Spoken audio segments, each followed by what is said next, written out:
Russian artillery pummeled the city. Each explosion bruised his gut with its concussive shock. The Russians had broken down the gates, bombed the airport, and even now tanks ground down the cobbled streets while transport carriers landed on Kaiserstrasse. The main thoroughfare had been converted into a landing strip by parallel rows of flaming oil barrels, adding their smoke to the already choked early morning skies, keeping dawn at bay.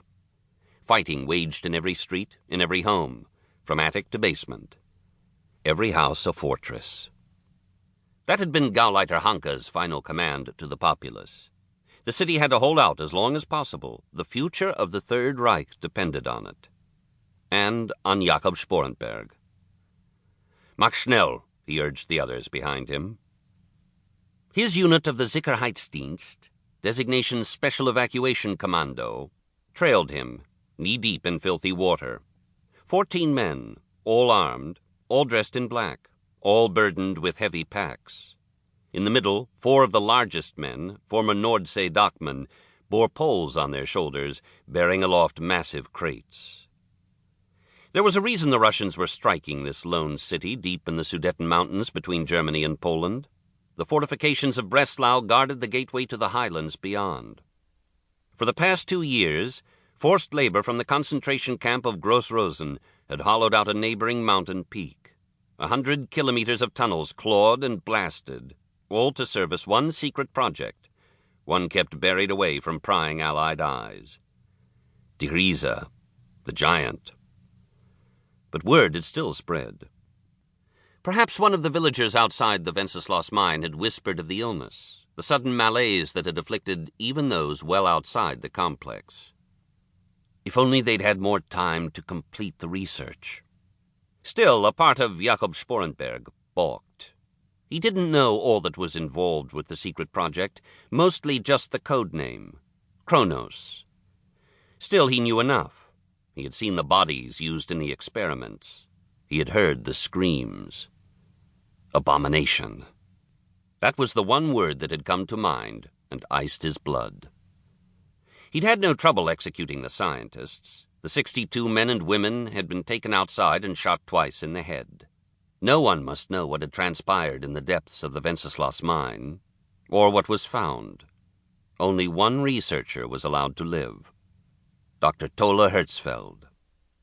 Jakob heard her sloshing behind him, half dragged by one of his men, wrists secured behind her back. She was tall for a woman, late 20s, small-breasted but of ample waist and shapely legs. Her hair flowed smooth and black, her skin as pale as milk from the months spent underground.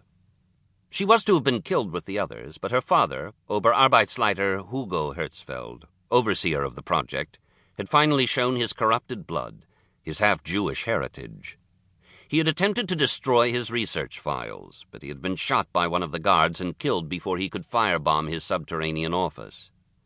Fortunately for his daughter, someone with full knowledge of Die Glocke had to survive, to carry on the work. She, a genius like her father, knew his research better than any of the other scientists. But she would need coaxing from here. Fire burned in her eyes whenever Jakob glanced her way. He could feel her hatred like the heat of an open furnace. But she would cooperate, like her father had before her. Jakob knew how to deal with Juden, especially those of mixed blood. Mischlinge. They were the worst. Partial Jews.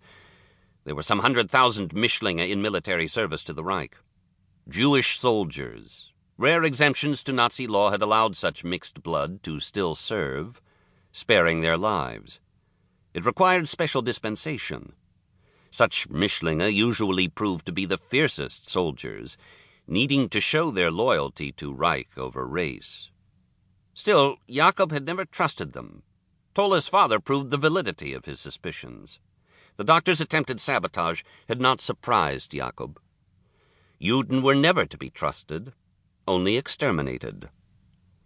But Hugo Hertzfeld's exemption papers had been signed by the Führer himself, sparing not only the father and daughter, but also a pair of elderly parents somewhere in the middle of Germany. So while Jakob had no trust of the Mischlinge, he placed his full faith in his Führer. His orders had been letter-specific. Evacuate the mine of the necessary resources to continue the work, and destroy the rest. That meant sparing